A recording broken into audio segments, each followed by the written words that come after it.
This is a place that the media dynamic has perhaps missed the mark a little bit, right? Where people talk about, well, we have trade agreements with Japan through the CPTPP or with South Korea or with the EU. I mean, that's all fine and dandy from a legal perspective to have the legal framework there.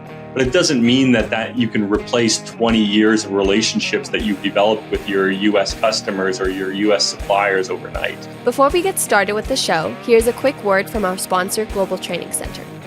As trade compliance professionals, you want to make sure that your procedures and documentation are completed as correctly as possible to avoid any delays and possible fines. We provide a range of trade compliance courses that will fit your needs. From in-person or web training to recorded on-demand courses, we can train one or even thousands on your team through your learning platform or on our portal. We can even customize a private session for your team. Go to globaltrainingcenter.com to find out more. Hey, welcome everybody. It's the Canadian Simply Trade podcast, but brought to you by the guys at the Global Training Center. I'm Warrington Ellicott from the Canadian Association of Importers and Exporters, and I'd like to welcome you to today's pod.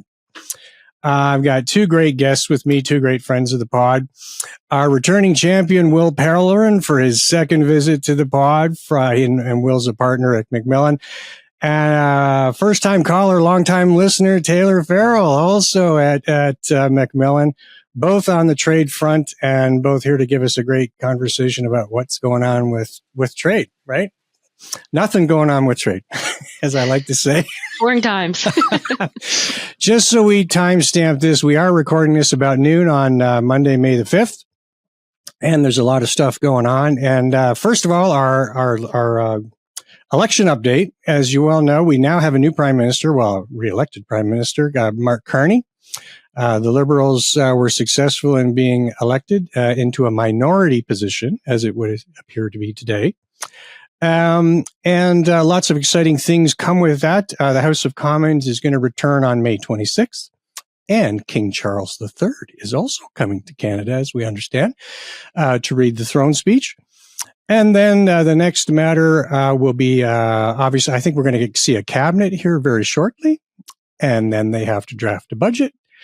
And then legislation starts. So let's kick it off. I guess, Will, we'll start with you. If we think about the previous Liberal government and what we think we're going to see in the new Liberal government, what do you think is going to be any differences, improvements, changes in the trade file for this government? So I think the government will be far more fiscally conservative. First of all, I think there's going to be an impetus to balance the budget. I think there's going to be a lot more targeted focus. But trade is front and center of the whole portfolio, no question about it. I think the number one priority is solving this dispute with the United States. As you know, and as we'll be discussing, the Prime Minister is heading to Washington this afternoon to meet with President Trump tomorrow. A lot of things will flow from that. But high-level priorities, I think the general gist of it is to try to find a way to balance, to make friends with the United States, probably try to make friends with China to the extent possible, and appoint some competent people to lead that charge across the board. I mean, I think that's exactly right. I think it'll be interesting to see how there'll be a tension between making friends with the United States and making friends with China. There's an interesting tension there, and making new friends or deeper friendships with a trade diversification. Yeah, and in that regard, I see a real education for traders on expanding their export expertise, right? Because I mean, with everything in this world, there's also an opportunity, and I think this is a great opportunity for traders, not only in Canada but elsewhere, to expand their export expertise. Would you agree? Absolutely. I think that's a question that we're experiencing a lot from clients right now. Is these issues that have always been around but have not been front and center of mind. Things like classification, tariff classification, and value for duty, they are front and center now, and it's going to continue to be that way for companies that look to export to new markets.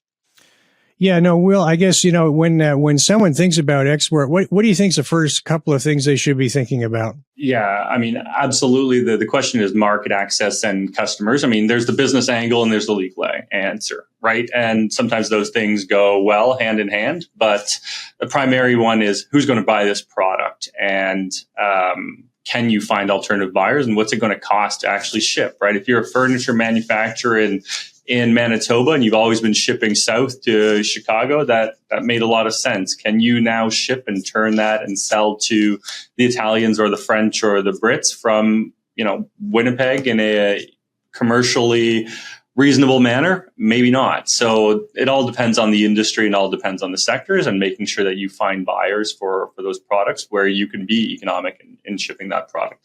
Then there's the legal question, right? Do you have what it takes to meet the regulatory regimes of the EU or Asia or wherever else you might be shipping, whether it's Japan or South Korea or something of the sort that has, a strong consumer base? And what do you have by way of frameworks and relationships? And are your brokers equipped to assist you with that? Are your legal counsel equipped to assist you with those issues, and the like? And do you have preferential market access in those regimes, right? So we know of the CETA, we know of our trade agreement with South Korea, we know of the CPTPP, and that opens a lot of doors to for Canadian businesses. But is it enough? And what do those agreements provide? And I think there's also a business relationship question, right? Like the agreements between partners also would be much different from, say, an agreement in North America with an agreement with a European partner or an Asian partner, right? I think that's exactly right. I think that this is a place that the media dynamic has perhaps missed the mark a little bit, right? Where people talk about, well, we have trade agreements with Japan through the CPTPP or with South Korea or with the EU. I mean, that's all fine and dandy from a legal perspective to have the legal framework there, but it doesn't mean that you can replace 20 years of relationships that you've developed with your U.S. customers or your U.S. suppliers overnight, right? You don't necessarily have the depth of business relationships there, and that takes a really long time. So that's not something that can be replaced right away. And the same is true, frankly, across Canada, right? We talked about the agreement on internal trade or the Canada Free Trade Agreement, right? And whether or not you can replace relationships with the U.S. counterpart by shipping from coast to coast here in Canada. Maybe, but not always, certainly. And maybe you've never developed those relationships, a Vancouver company with companies in New Brunswick or Quebec or something of the sort. Yeah, so last time we spoke, we had Sean Stevenson, our good friend from Denton's on, and we were talking once again about origin. Origin was becoming ever more prominent. But, and we last spoke at April 3rd. So we'll get started into sort of what's transpired since April 3rd. And we've seen a number of activities from the U.S. administration on a number of fronts. We've seen activity on seafood and fishing, copper, timber and lumber. I know, Will, you're deep in that one. Pharmaceutical, semiconductors and manufacturing, and critical minerals. And now we have foreign films. But I guess my question is, that's a lot of stuff. And I guess the question is, Tayler, I'll start with you. As we start thinking about trading moving forward, it appears that not all commodities, but the overwhelming majority of commodities that people trade are now being captured by one or more tariffs. And what do you see as that complicating the business dynamic moving forward? Well, I think I'll also flag another product that is of major interest to Canada that wasn't mentioned earlier is autos. That's been a massive development since the last podcast.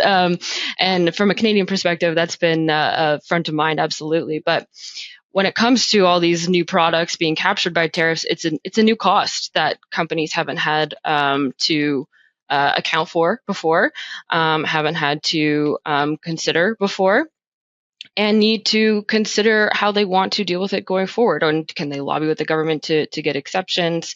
Can they absorb the cost, or are they going to pass it down? that's the ultimate consideration. I mean, there's a lot to debate whether on the policy side, but I guess I'd even want to go to the practical side. I guess it will, because the rules for each of these commodities is different, right?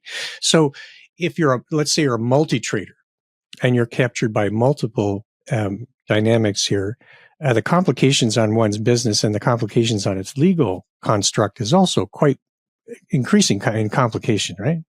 Yeah. I mean, the scenario planning for a sophisticated company that operates across a large swath of different businesses is absolutely nuts, right? You're trying to role play the different Section 232 national security tariffs that you've talked about, Warrington, that could come into force, whether it's critical minerals or timber and lumber or any of these other products that are currently under investigation that could lead to future tariffs in a number of months from now, right? These processes that are currently unfolding. So we know what we have today by way of tariffs. Those could shift pretty quickly. We know what's being investigated for future tariffs. We can kind of scenario plan around those to some degree. But in terms of mapping it all out, okay, these products are going to be hit. These products might be hit. These products, we think we might be able to avail ourselves of certain exceptions. Then there's a retaliatory tariff piece, and it goes on, and we are doing that exercise with a number of companies where we're actually mapping this and scenario planning for those tariffs, and then understanding, okay, we have exceptions for these tariff codes. We really need to rethink our tariff classification that we've never really paid attention to for these products. We've never really paid a lot of attention on origin for these products. We probably have to do more work there. And then actually getting to the bottom of that. And beyond that, is our valuation right? Or can we actually reduce our value for duty to reduce the tariff impact if duties do have to be paid? So it all comes down, of course, to those big three pillars, right, of origin, tariff classification, and value for duty. But they play in different ways, and the scenarios and the tariffs are changing regularly. And there's going to be a new wave when these 232 tariffs hit in the fall, assuming that the U.S. Sticks to their timeline. And it appears that the execution of these tends to be hard and upfront, and then there's a pullback. And I think we saw that again. Was it last week? I think I lose track of time, but. There was the executive order with respect to stacking of the tariffs, where the rule was now changed. And I know, Tayler, we were talking about it. So that changes things once again, does it not? Absolutely. I mean, another example is the original 232 tariffs. When they were initially implemented, Canada, many countries had negotiated carve-outs. And then this time around with President Trump's second administration, they got rid of all those carve-outs. There are no carve-outs now. Whether or not there will be more added or reintroduced is anybody's guess. Yeah. So I don't know, for small business owners and medium-sized business owners, I know there's been a lot of frustration on the China side. I know that a lot of them have had orders that were coming on the water that they're just not able to accept from a cash flow perspective. And even on the origin and classification front was very challenging for these folks. And it doesn't seem that it is going to resolve itself anytime soon. We still have reciprocal tariffs that are being negotiated. That's what it sounds like. So it to describe it as a mess, I don't think is unfair. I think that's a fair assumption. But I guess, Will, because we have a mess, what are the kind of key takeaways that the listeners should be focused on during this period? I think there's nothing more important than really understanding the commercial aspects and the legal aspects of what you're dealing with, right? Fundamentally, who's your importer? That's the person that has to pay at the border. What do your contracts say in terms of who actually has liability for duties? Can you pass that on? What is your strength in terms of a negotiating position? Can you force a renegotiation, even if the contract doesn't call for it? And we're seeing a lot of that. We're writing plenty of letters on behalf of clients also, right? And it's not triggering a force majeure, but simply saying we can't continue under this present model. And if you want to continue doing business with us, then we're going to have to renegotiate. Some of that stuff might lead down the road to lawsuits, but for the time being, everyone's trying to make it work, and everyone kind of understands this new reality. And we need the products to continue. And in most cases, the products aren't available in the same way in Canada to continue, right? So a lot of these tariffs are meant to protect domestic manufacturing and the like, but that's not always the case. I mean, we're seeing a lot of products, car seats for baby car seats, or off-road tires, or all these types of things that aren't made in Canada, and they're simply being hit with tariffs for really no proper benefit, and really not applying a heck of a lot of pressure on the U.S. administration to change course. And I think it's fair to sort of highlight to our U.S. listeners that Canada has free trade agreements with all the other G7 partners, and it also has free trade agreements directly with Mexico through CPTPP, as well as many Asian traders. And so the FTA environment in Canada is a much more fluid and free situation. I forgot CETA, with the European Union. So there likely is going to be a change of assortments between, say, Canadian retail, maybe even Mexican retailer, and U.S. retail. Tayler, do you see that happening at some point? I mean, absolutely. I think one point that the previous Canadian government was criticized for was some of its immigration policies. But what immigrants offer to Canada is access, the relationships to these markets, right? And that's a way to develop a business, and we can start seeing expansion into, under CETA, the EU, and use the CPTPP to expand into these markets. Absolutely. Yeah, and then so specifically this week, was it this? I think it was last week. The Canadian government and Finance Canada actually put out a remission order that was supposed to address the hundreds and hundreds of questions that had been coming into the department about what is a fair tariff. And Will, you mentioned car seats, for example. Car seats were not being manufactured in Canada, but yet they were being tariffed. So I think, Will, I'll start with you. Why don't you just highlight for the listeners what transpired and what questions are currently being answered of the department?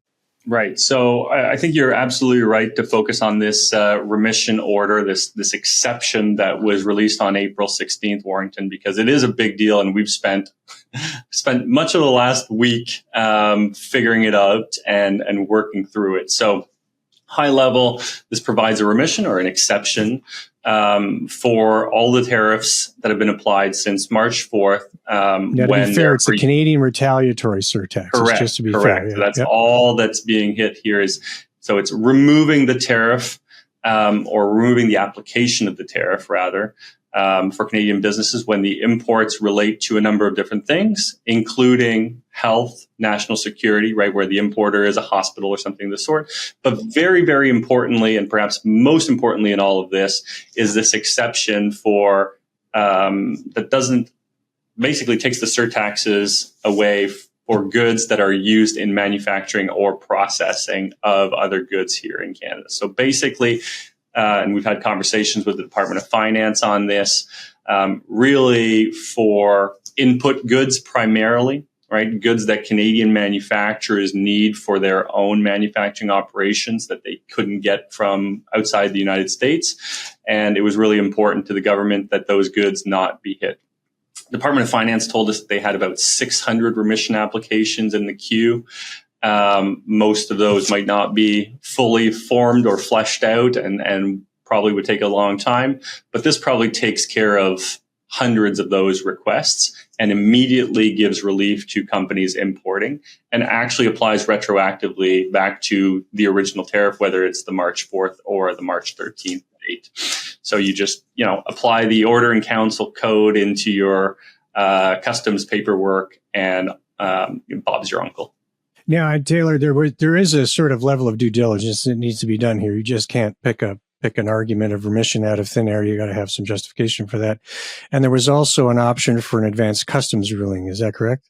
That is correct. And we are experiencing we're getting a lot of questions from clients. First, there's a confusion between just general remission applications, and then can we use this U.S. remission order, and do we properly fall under these exceptions? And a lot of clients are hearing, market intelligence, competitor, we're receiving remission, and is it through this application process? Probably not. Are they using the U.S. remission order, and are they properly using it? That's a big question. And then, yes, you can apply to the CBSA for an advance ruling.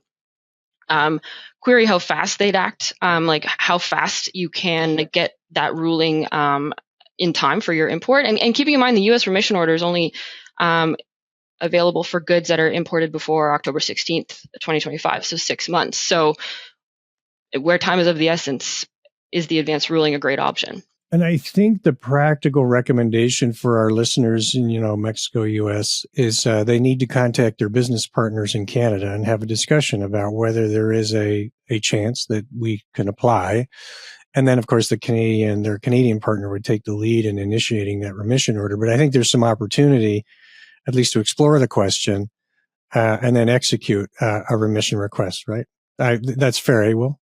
Yeah, that's right. I mean, the remission applies or it doesn't. And in some cases, that might be a little bit marginal, right? If it's for equipment used in a factory that's going to produce a good, does that work or does that not work? It's not an input good, but maybe there's an argument to be made. And that's where we're having a lot of conversations with clients on some of this stuff. But Taylor's absolutely right. There is so much misinformation that we're hearing in the market right now. We're hearing of companies saying, oh, I have a remission application. I have a remission that I can use, or I've gotten a remission. Well, no one, and the Department of Finance has confirmed this, no one's getting additional remissions other than this April 16th remission that actually applies, other than autos, which is its own thing. So there's a lot of people misunderstanding what actually exists out there. It's the old telephone game where one person tells the other person that they have something that they can use. Maybe it's an exception under Chapter 99 of the customs tariff or something of the sort, but the messaging is getting jarbled along the way. Well, I can tell you, us at the Canadian Association of Importers and Exporters are taking this up with Finance Canada directly, and we've been taking some input from our members, and we have many questions that we're asking of the department. So stay tuned on that. There's a lot of questions to be asked. And frankly, the Department of Finance is very interested in hearing and has told us also that CBSA is the one administrating and that we should also be reaching out to CBSA for their views and their interpretations. But that's another sort of pro tip for you listeners. If you're looking for a strong consensus voice, joining a trade association or a chamber of commerce is a great idea. So give us a call. We tell our clients all the time, Warren. So there you go. All right, enough on remission, and I did want to get your thoughts about though this maritime dominance executive order.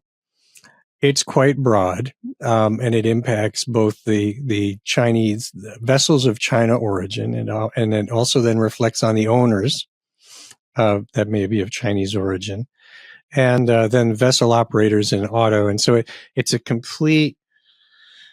Tariff regime is sort of the wrong word, but anyway, there's a financial bubble now over the entire logistics and shipping container framework. I think one of the great carve-outs was that shipping on the Great Lakes was not in scope, and I think that's great news for domestic producers in both the United States and Canada who are moving bulk container products, whether that be grains or ores or minerals or salts or sugars. I think that was great.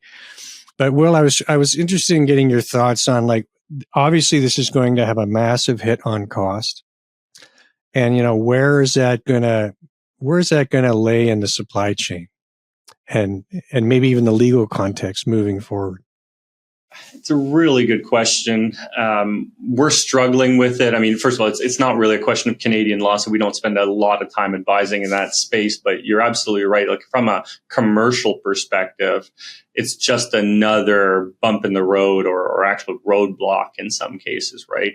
We're having difficulty even understanding, and clients are having a difficulty understanding where the harm is even coming from most. Is the problem these potential shipping pieces? Is going to be the tariffs? These two things stacking with each other is just a recipe for ultimate disaster for many, many companies. So I think that's the lay of the land, something that we're monitoring carefully.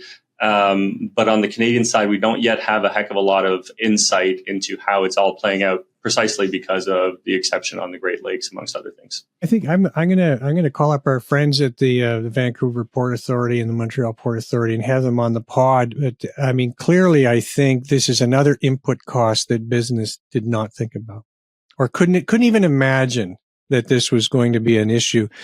And unfortunately, small business owners are now going to have to pay particular attention to how their goods are being transported and what the flag of the carrier is. And that to me is a bit of a stretch. All right. Well, now it's time to roll the dice and try to figure out, Tayler, we'll go with you first. Like, where are we in Canada's trade? Like, if I take a high level, like, where are we?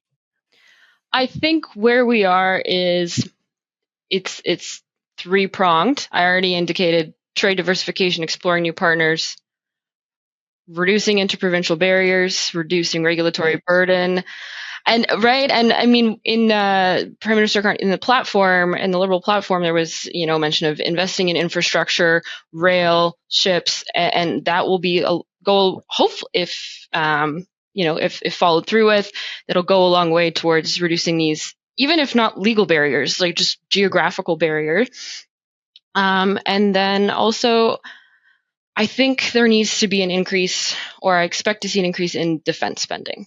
Defense spending will tick boxes of, increasing our NATO obligations, promoting domestic production or domestic manufacturing, we have good capability in Canada, and it might go a long way to appeasing President Trump, who has raised this issue in the past. So it's a sort of low-hanging fruit, that's something that Canada can increase production of and trade in.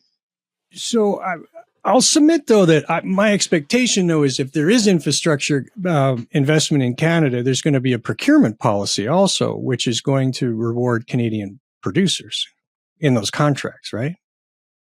Absolutely. I often work in the public procurement space, or advise in the public procurement space, and it'll be interesting to see how that pans out, knowing Canada's and the province's obligations under Canada's trade agreements that have public procurement chapters. So there are rules governing how far you can go with Buy Canada, or policies that would hurt other bidders from other countries. So it'd be interesting to see what that looks like on paper. Now, we're not telling the Prime Minister what to say when he goes to Washington on Tuesday, but I mean, it's very difficult for me to see whether we actually have a USMCA agreement today. With all of the activity going on, it seems very difficult to come to a table with all this activity. So I'm interested in your thoughts there. Yeah. And kind of to even answer your earlier question, give my sense of where we are on trade, right? Right now, to me, we're very close to the bottom, right? Things are looking up, and potentially there's a further pit that we can fall down. But I think there is optimism here, optimism that the meeting tomorrow will start and lay the groundwork for ultimate renegotiation of the USMCA. I think that will take time. It will take many months. It's a relationship that needs to be developed. But I'm with you, Warrington. I completely agree. Ultimately, this agreement is not being respected. I think that's an understatement. But what's helpful, at least, is how the United States is using the USMCA, at least to justify lower tariffs on Canada. For example, those national security tariffs, where there's that USMCA exemption. Some of the auto tariffs applied by the United States are exempt for USMCA origin components and parts. And so there's at least a realization by the U.S. administration that we do have this agreement that Trump himself negotiated. But that can only take us so far. And I think we're entering kind of a wholesale renegotiation of that agreement, whether we want to or not. I think at the end of the day, that's what we're looking for. But it's going to be very difficult. And if I was in the Prime Minister's shoes, I would certainly be extremely cautious about giving away anything at this stage in the game without a full guarantee that we're done on tariffs.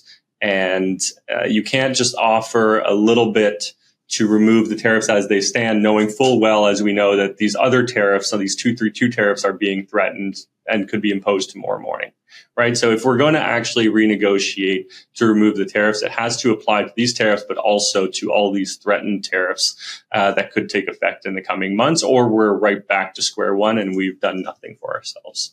Yeah, and I mean, Secretary Besson has also made statements in the media about the expectation that the United States trading partners will come along with some China measures.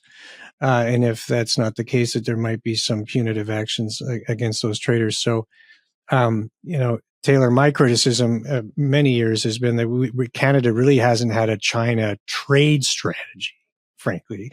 And I'm not sure we're closer to that or further away from that at the moment. It feels like we're kind of still sitting in the locker room before the game starts. And I'm curious to see if we'll stay in the locker room or what that might look like. I mean, President Trump, obviously, he removed the reciprocal tariffs for 90 days, except for on China, and he's taking a firm stance on China. And Canada has historically introduced trade measures, for example, our EVs policy, to try and address the United States concerns. So how will we toe that line between developing a China policy, China trade policy, and with our U.S. partners as well? I'll toot our horn again. So in November, our annual trade summit, this year we're going to focus on diversification, actioning Canada's trade diversification strategy. No more talk. It's going to be action. So we're going to be inviting all of our good friends from around the world to have a conversation about how do we trade more with Canada. That's going to be our mix. And of course, the Mexicans are going to be involved. Everyone's coming to this party. But Will, what do you think? What do you think is going to happen at the G7? And is it? It's going to be entertaining for sure.